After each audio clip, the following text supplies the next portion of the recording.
My name is Francis Wachira.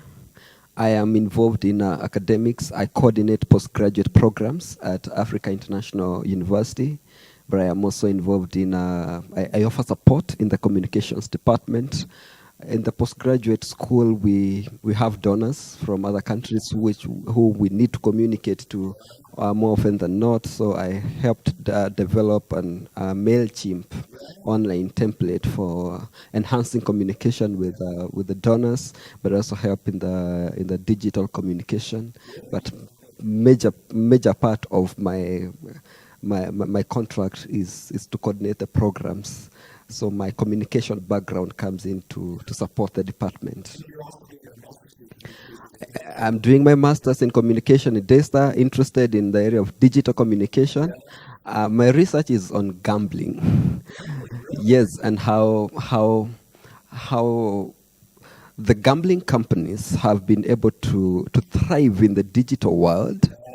And hopefully that my research will come up with policies that will help the government come up with legislation that will help to help curtail some of the loopholes that are in digital media space. Because when you connect mobile telephony, people can send money to the gambling companies.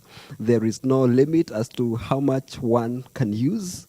So there's quite some exploitation on the part of the people. So I'm looking at the area of how they have thrived and how we can have policy and legislation on that front, because I think much of these things that are thriving there, gambling companies are making a lot. Like the last audit that was done, the companies made $2 million US profit. When you translate that in Kenyan shillings and see how much has been lost, it's about 2 billion. And 2 billion, looking at the people who are involved in gambling, are people who are low income earners. So most of them are exploited, thinking that they're going to make money, yet they're losing it. Whereas this money can be used towards their development and enhancement, instead of them living a mirage, thinking that I'll get there and win someday. So I'm interested in research in that area.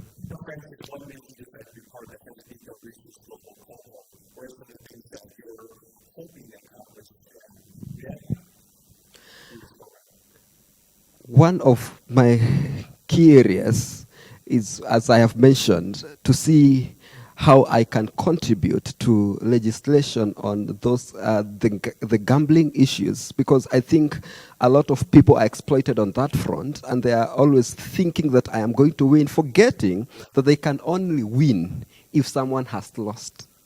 The people who set up these companies are not setting them up because they have money to give out. And people will need to rethink that it is important to work hard, not just expect to get money. But secondly, and what disturbs my heart quite a bit, I think it's funding and programs for Christian media houses.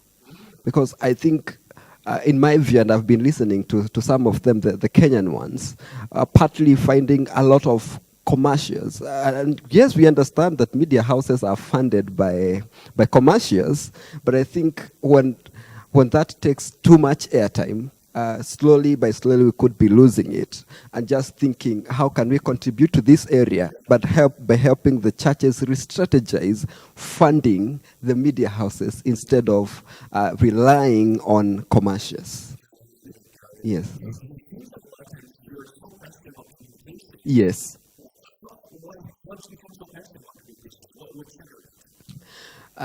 I think it's my growing up. I grew up in a slum setting, so to speak. It was an estate where we only had one place to go and watch TV.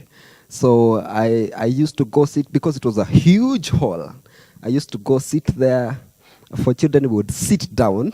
The elder people would be on their seats. So I said, I want to study hard for me to be a news anchor, so that these people can gather here and watch me, and in a way to show them that you can come from whatever background and still make it there. But as I have been growing up, and of course capacity building through studies, I have noted there is much more.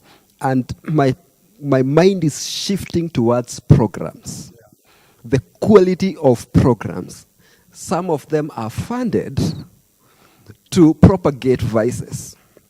Thinking of the way news flow from the countries in the north, and so there are some who would fund, like in the Kenyan context, there's a homosexual film that was funded to show in Kenyan movies, but also some soap operas that propagate vices.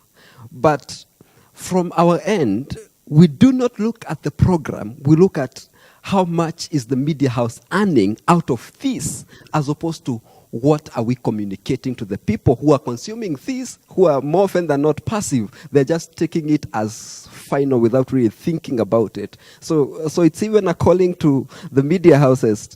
As I look into the quality of programs, can we think of what are we communicating as we take this? So some of these things have been bothering me as I get on, as I have been building my capacity in terms of in the field of communications. Yes. Thank you.